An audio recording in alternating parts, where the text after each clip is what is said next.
Good evening, Bahamas. Coming up tonight, the Member of Parliament for Exuma questions the F&M's new deficit figures.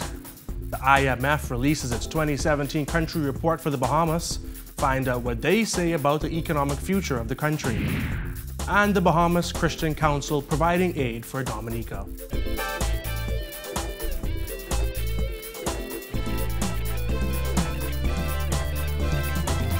Our news is brought to you by Alive, the nation's newest and best LTE network. Good to be alive.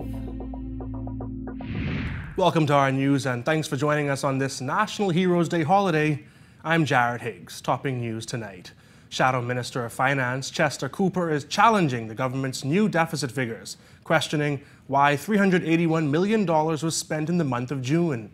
Deputy Prime Minister and Minister of Finance Peter Turnquest revealed that the projected deficit of $500 million was actually short by nearly $200 million, standing at $695 million.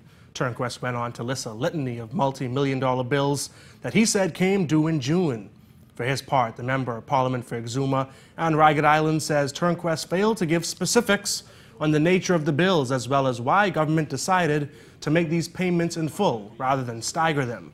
Cooper added that if there was no money left in the Treasury, as was asserted by the Minister administration, how were they able to come up with $381 million during the month of June?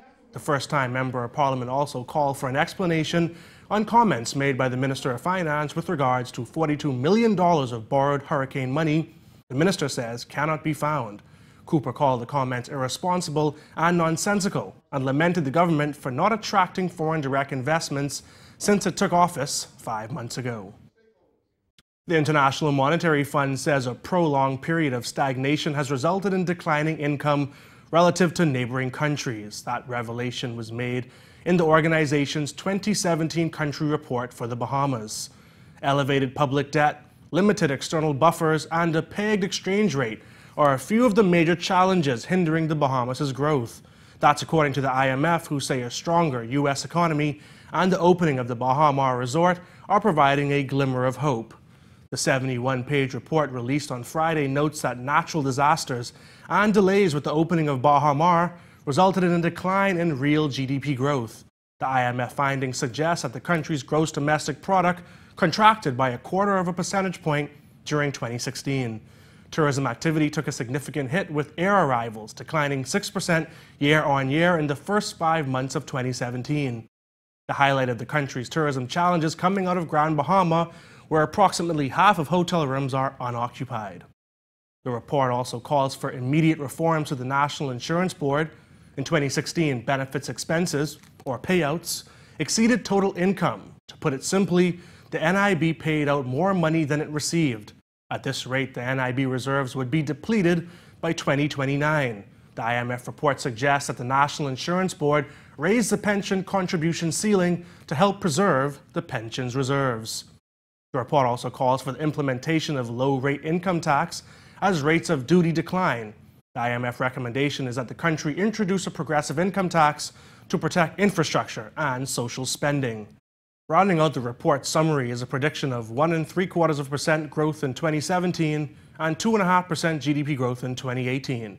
Inflation remains low and stable, but sharp increases in the fiscal deficit continue to be an area of concern. With all their analysis and suggestions, the IMF will certainly keep a keen eye on the Minister administration, especially with its seemingly strong commitment to fiscal accountability and discipline. Well, one entrepreneur isn't buying the IMF's income tax recommendation.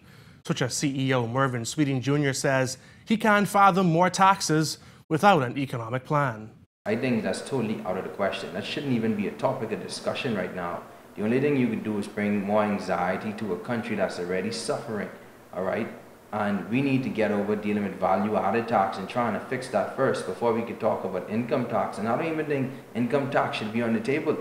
Without an economic plan, no more taxes should be on the table. You can't tax people any more than you've already been doing or what you already have done without an economic plan. No one has brought a sensible economic plan, or even an economic plan, whether or not sensible or not sensible. No one has brought an economic plan to the table to explain to the Bahamian people, this is what we're going to do to help our economy. This is what we're going to do to help Bahamian businesses. This is how the country is going to grow. This is how we're going to get into prosperity.